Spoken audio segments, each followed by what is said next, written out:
There is a rumor moving through Rivers State political circles right now that Rotimi Amaechi, the man who governed this state for 8 years and has spent the last decade at war with Wike, is quietly working behind the scenes to engineer Governor Siminalayi Fubara's political comeback. It is a good story. It has the right names in it. It has the right enemies in it. But here is the question almost nobody covering this is actually asking. If Amaechi were building Fubara back up, why did Amaechi's own protégé, the man he personally put forward for governor in 2023, walk away from the Rivers APC primary on the very same day Fubara did? Why did both of them clear the field for a Wike loyalist to win unopposed with over 250,000 votes? Something happened in Rivers State in the last month that the secret alliance narrative cannot explain, and by the end of this video, you will understand exactly what it was and why it matters far more than the rumor does. Before we go any further, if you are new to this channel, welcome. Naija Insight Desk exists for one reason: to give you the kind of analysis that goes beyond the headlines and the noise. Subscribe now because this conversation is about to get deeper. To understand why this rumor exists at all, you need 3 names and 1 timeline. Rotimi Amaechi governed Rivers State from 2007 to 2015. Wike succeeded him and governed from 2015 to 2023, and the two men have been political enemies for more than a decade, with no love lost between them in any year since. Siminalayi Fubara succeeded Wike in 2023, hand-picked by Wike himself, and that relationship has since collapsed into one of the most consequential political wars in Nigeria's recent history. That war escalated in March 2025 when President Tinubu declared a state of emergency in Rivers State and suspended Fubara, his deputy Ngozi Udu, and the entire House of Assembly. Amaechi publicly condemned that suspension as an unconstitutional affront to democracy, not as an act of support for Fubara personally, but as a constitutional objection. That distinction matters, and we will return to it. Fubara was reinstated in September 2025. By December, he had defected from the PDP to the APC, Wike's party, in what most analysts read as a survival move rather than a victory lap. Tensions between the two men never actually cooled. Wike toured Rivers State in late December and early January, declaring that power is not for dash, widely interpreted as a direct message to Fubara. By January 8, 2026, an impeachment notice had been filed against Fubara and his deputy. President Tinubu intervened again in early February, brokering a fresh truce and directing the Wike-aligned Assembly faction to stand down. Then, on February 12, 2026, Fubara dissolved his entire executive council, a council that had become dominated by Amaechi loyalists. This is the detail the secret alliance story conveniently skips. Weeks before the rumor started, Fubara was actively pushing Amaechi's people out of his own government, not bringing them in. That is the real starting point for what happened next. The institution at the center of this story is not the government house, it is the All Progressives Congress itself, specifically the party's primary election machinery in Rivers State. By May 2026, the Rivers APC had effectively split into 3 competing blocks. There was the Wike bloc, built on his control of local government structures. Of the 23 local government chairmen in Rivers State, 22 of them are reportedly loyal to him. There was the Fubara bloc, a sitting governor with the institutional weight of the office, but as we will see, surprisingly little machinery within his own adopted party. And there was the older APC bloc tied to Amaechi and his political protégé, businessman Tonye Cole, a faction with history but increasingly without leverage. This is where the party's primary process becomes the real institution to watch, because Nigerian party primaries are not neutral procedural exercises. They are tests of who can deliver structure, numbers, and the quiet consent of the national leadership.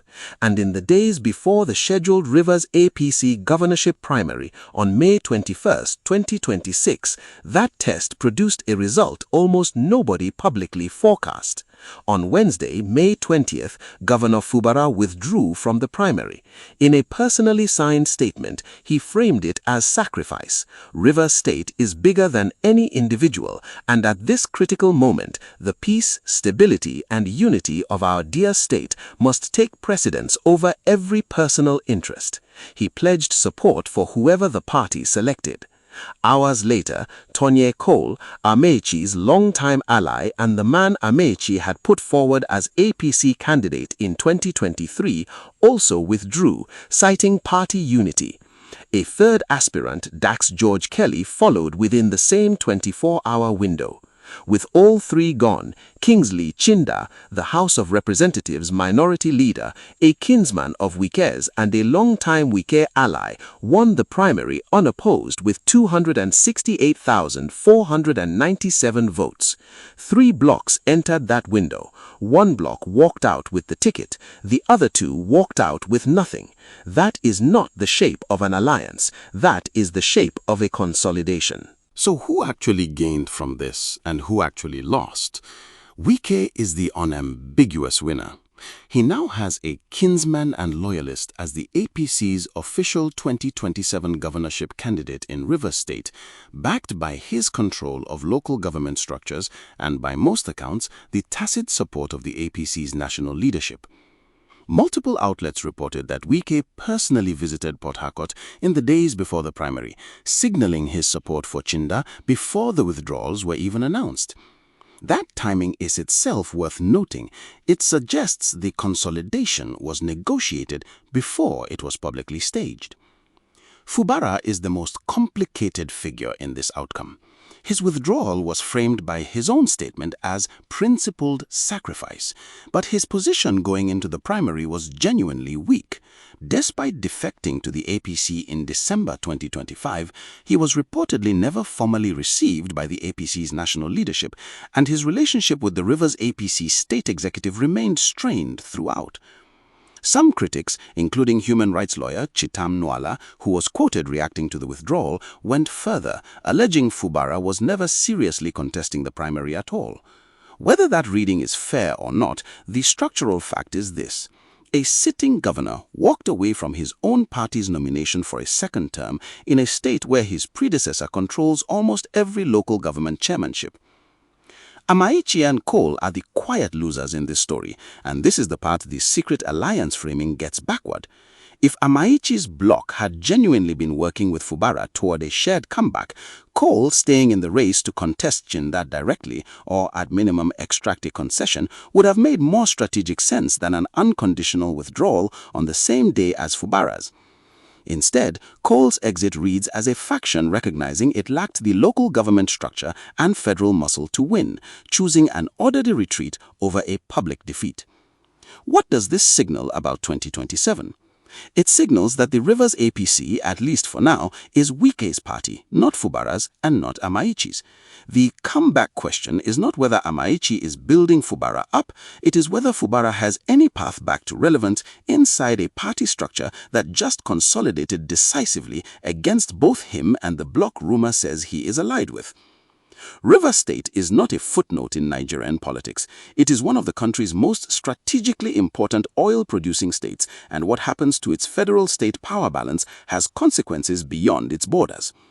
A governor who is institutionally boxed out of his own party's nomination, even while still holding office, raises real questions for effective governance for the remainder of his term. Economically, prolonged uncertainty in Rivers State politics has historically unsettled investment confidence in the state's oil and gas sector, a pattern this latest consolidation does not resolve so much as freeze in place ahead of 2027. There is also a quieter implication for how political loyalty functions inside the APC nationally. Fubara's defection from the PDP was widely read as a survival strategy, proof that switching to the ruling party could neutralize political threats. This outcome suggests that calculation only partially worked. He is safer from impeachment, but he has lost the nomination battle inside the party he joined for protection. Other governors and political figures watching this, particularly those weighing similar defections ahead of 2027, now have a clearer, more sobering data point on what defection actually buys you. For ordinary Rivers residents, the practical implication is continuity of uncertainty. The state has spent over a year cycling through emergency rule, reinstatement, executive council dissolutions, and now a contested party consolidation, all while the basic business of governance competes for attention for Port Harcourt's political theatre. For the Nigerian diaspora, particularly in the UK, US, Canada, and South Africa, Rivers State matters disproportionately because of its weight in Nigeria's oil economy and its outsized influence on national political alignments heading into 2027.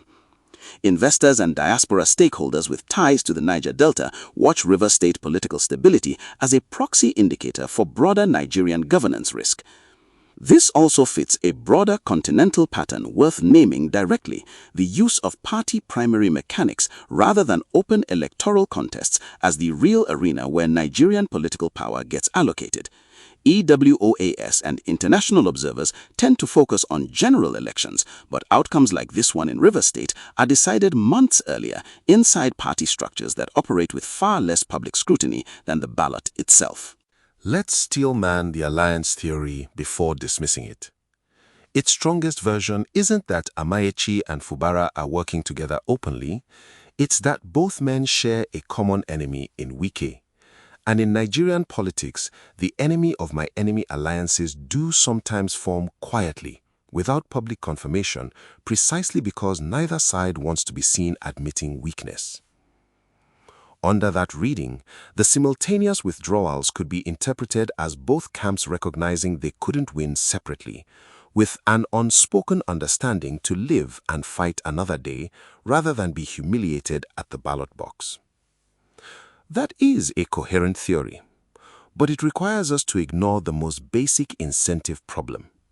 An alliance built for a comeback should produce continued contestation or a negotiated power-sharing outcome, not a unanimous, unconditional walkover to the opposing camp's candidate. Nothing in the public record, no joint statement, no negotiated concession, no shared platform supports the existence of coordination between the Amaechi and Fubara camps. What the record actually supports is two separate weaker blocs independently concluding they could not beat a third, stronger one. The most common misconception circulating about this story is that Fubara's withdrawal was forced or coerced in some dramatic, hidden way. There is no verified evidence of coercion. The more boring and more analytically useful explanation is structural. Fubara entered a party where he had no real local government base, no formal reception from national leadership, and a state executive that never fully accepted him. He withdrew because the numbers were not there, not because of a secret deal with anyone. What does this mean for Rivers State's democratic trajectory? It means power inside the APC is increasingly concentrated in one faction, and consensus candidacies, however they are publicly framed, deserve the same scrutiny as contested ones. 3 things to watch in the coming months. First, watch whether Fubara formally endorses and campaigns for Kingsley Chinda, or whether his support remains rhetorical. A governor who actively campaigns for the man who effectively replaced his re-election bid tells you the truce is real. A governor who goes quiet tells you something else. Second, watch what role, if any, Amaechi and Tonye Cole are given within the Chinda campaign structure. If Wike's consolidation is generous in victory, expect token positions extended to the Amaechi bloc as a unity gesture. If it is not, expect that bloc to remain politically marginal heading into 2027. Third, watch Rivers State's 23 local government chairmen, 22 of them reportedly Wike loyalists, for any signs of defection or dissent. That structure is the actual foundation of Wike's win here, and any cracks in it would be the clearest signal that this consolidation is less settled than it currently appears. Under what conditions does this escalate again? If Fubara's camp concludes the APC consensus arrangement gave them nothing concrete in return for the withdrawal, expect renewed friction before 2027. Under what conditions does it de-escalate permanently? If Chinda's campaign visibly incorporates figures from both the Fubara and Amaechi blocs, the appearance, if not the substance, of unity could hold through the election cycle. The 12-month outlook. Wike's grip on Rivers State's APC structure remains the dominant fact of the state's politics. The 3-year outlook depends almost entirely on whether Fubara has any political future left to rebuild, or whether this period marks the effective end of his run as a serious power broker in Rivers State. Now, if what you just heard challenged what you thought you knew, drop it in the comments. I want to hear your read on this before we get to the part that reframes everything. So, is Amaechi secretly plotting Fubara's comeback?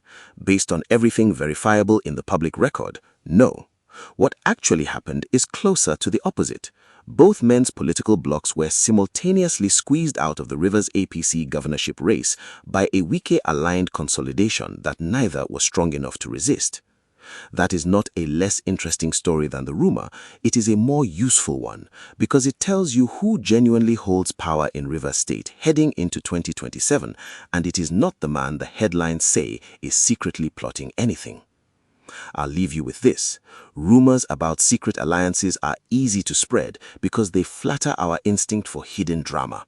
The harder, more important work is asking who actually controls the structure: the local government chairman, the party machinery, the national leadership's quiet consultations, because that is where elections are decided long before voters ever see a ballot. If this analysis gave you clarity, not agreement, clarity, share it with one person who needs to understand what is actually happening. Like, subscribe, and I will see you in the next one.